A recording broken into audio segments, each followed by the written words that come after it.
ఇప్పుడే జీ5 app download చేయండి. చూడండి మీ ఫేవరెట్ టీవీ షోస్ ఎప్పుడైనా ఎక్కడైనా. స్కానింగ్ రిపోర్ట్స్ రావడానికి 30 మినిట్స్ పడుతుంది. మీరు డ్రెస్ చేంజ్ చేసుకొని ఇక్కడ వెయిట్ చేయండి. స్కాన్ చేయించుకొని కారిడార్లో వెయిట్ చేస్తుంటే మేడం, మీ స్కానింగ్ రిపోర్ట్స్ వచ్చాయి. హాఫ్ అన్ అవర్ పడుతుందన్నారు. లేదు మేడం, ఫాస్ట్గానే వచ్చేసాయి. ఇవ్వండి, డాక్టర్ గారిని కలుస్తాను. ఇవ్వడం కాదు మేడం, చూపిస్తాను. చూపించడం ఏంటి? చూడండి.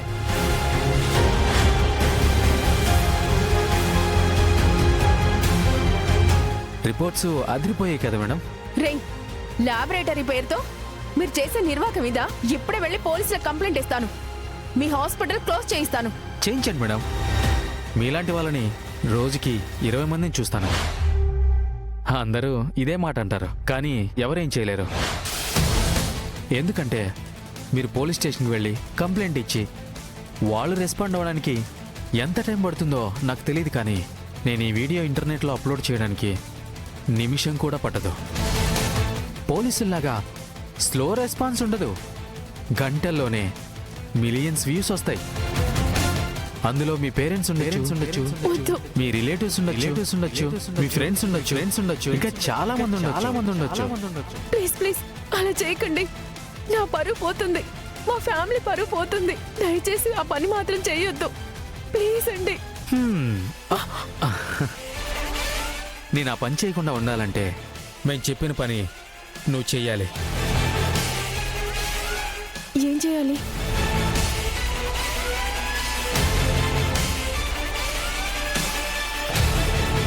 అది చెయ్యాలి. చేయకపోతే చెప్పు, వ్యూవర్స్ చూడడానికి రెడీగా ఉన్నారు. చేస్తాను.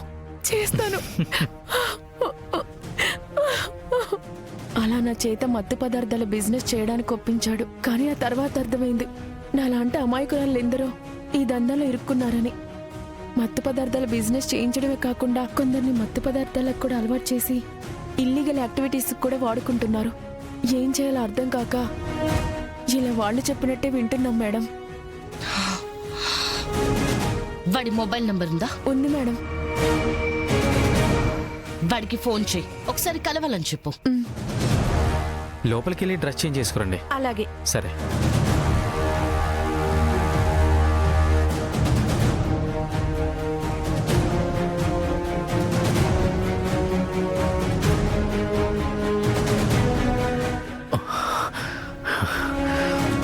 అబ్బబ్బబ్బబ్బా, ఈ అందాన్ని చూస్తుంటే మత్తు పదార్థాలు తీసుకోకుండానే మత్తెక్కిపోతుంది. ఎవరో?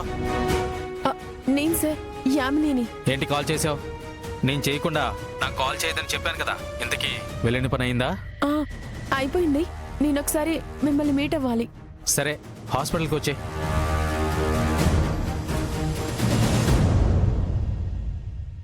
ఇట్రా రా.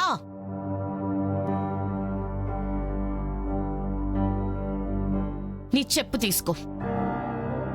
పర్లే తీసుకో.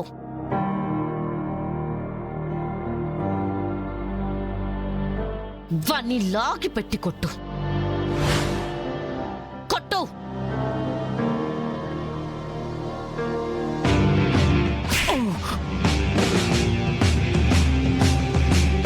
మళ్ళీ కొట్టు. కొట్టు.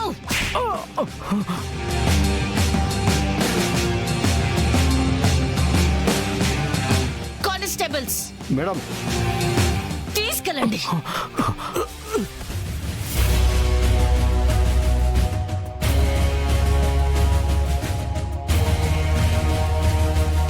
రిలాక్స్ అవ్వండి. ఇక మీకు ఎలాంటి ప్రాబ్లం రానివ్వను. అయినా ఇందులో మీ తప్పు కూడా ఉంది. మీరు భయపడడమే వాడికి బలంగా మారింది.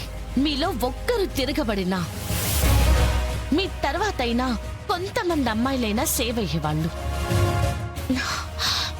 అయినా మీకోసమే గవర్నమెంట్ షీ టీమ్స్ ని పెట్టింది. పోలీస్ ఆఫీసర్స్ అందరూ వాళ్ళ కాంటాక్ట్ నెంబర్స్ ని పబ్లిక్ గానే ఉంచుతున్నారు. మీలాంటి వాళ్ళకి రక్షణ కల్పించడానికి మేమంతా ఉన్నాం. అయినా మీరెందుకు ఇలా భయపడి ప్రాబ్లమ్స్ లో పడుతున్నారు? మీకు ప్రాబ్లం ఎదురైతే వీలైతే మీరు ఎదుర్కోవడానికి ట్రై చేయండి. కుదరకపోతే కనీసం మీ ఫ్యామిలీ మెంబర్స్ కో లేదా మీ ఫ్రెండ్స్ కో మీ బాధని చెప్పుకోండి. లేదా పోలీస్ స్టేషన్ లో కంప్లైంట్ అయినా ఇవ్వండి. కానీ ఇలాంటి నీచుల్ని సెల్ఫ్ ప్రొటెక్షన్ పేరుతో మీరు చంపేసినా సరే మీకు శిక్ష కూడా పడదు. ఇంకలాంటప్పుడు మీరు భయపడ్డంలో అర్థం లేదు. ఆడదంటే అబల కాదు అపరకాలి అని అప్పుడప్పుడు నిరూపిస్తూ ఉండాలి. అప్పుడే సొసైటీ కానీ సిస్టమ్ కానీ మన గురించి ఆలోచిస్తుంది. Thank you madam, thank you so much. ఇక నుంచి మీరు చెప్పినట్టే చేస్తాను.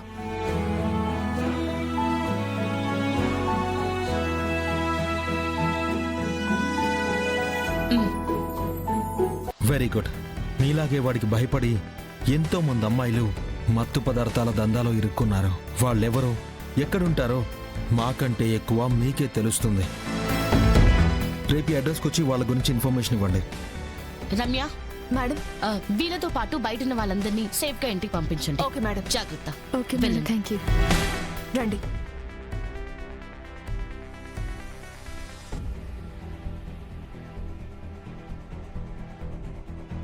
ఒక పోలీస్ ఆఫీసర్ అయ్యుండి నా ఇంట్లోనే ఒకరు ప్రాబ్లంలో ఇలా ఇరుక్కుంటే హ, ఇక సామాన్యుల పరిస్థితి ఏంటి కిడి?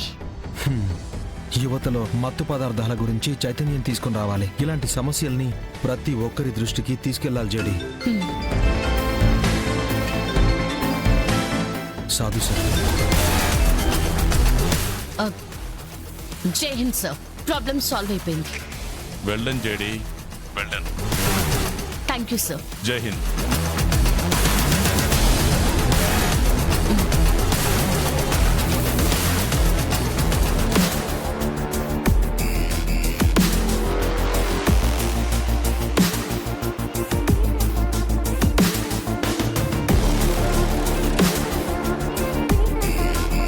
అసలు మీరు ఆ జగదాత్రికి అన్ని విషయాల్లో సపోర్ట్ చేయడం వల్లే ఇలా చేస్తోంది వదినా. పాపం అత్తయ్య ఎంత టార్చర్ అనుభవించారో ఏమో. అక్క, అమ్మ ఇంట్లో ఉండడం ఆ జగదాత్రికి ఇష్టం లేదనుకుంటాను. అందుకే ఇలా టార్చర్ పెడితే అయినా తీసుకెళ్లి హాస్పిటల్లో పడేస్తామని ఇలా ప్లాన్ చేసి ఉంటుంది. మళ్ళీ అందరి ముందు మాత్రం పెద్దమ్మ అంటే ప్రేమ ఉన్నట్టు, పెద్దమ్మను ఎవరు చూసుకోకపోయినా తనే చూసుకుంటున్నట్టు మాట్లాడుతుంది. వదినా, ఆ జగదాత్రి వాళ్ళకి మీరైనా బుద్ధి చెప్పండి, లేదంటే మేమైనా బుద్ధి చెప్తాం. దయచేసి మీరు అడ్డుపడకండి. పిన్నిని ఇంత ఇబ్బంది పెట్టినా కూడా నేనెందుకు సపోర్ట్ చేస్తాను నిష్క? తప్పు చేస్తే ఎవరిని వదిలిపెట్టాలి. అది జగదాత్రి అయినా, పిన్నమ్మ, సింగమ్మ. తప్పు చేస్తే అని అనుకునే నేను తప్పు చేయడని నాకు తెలుసు.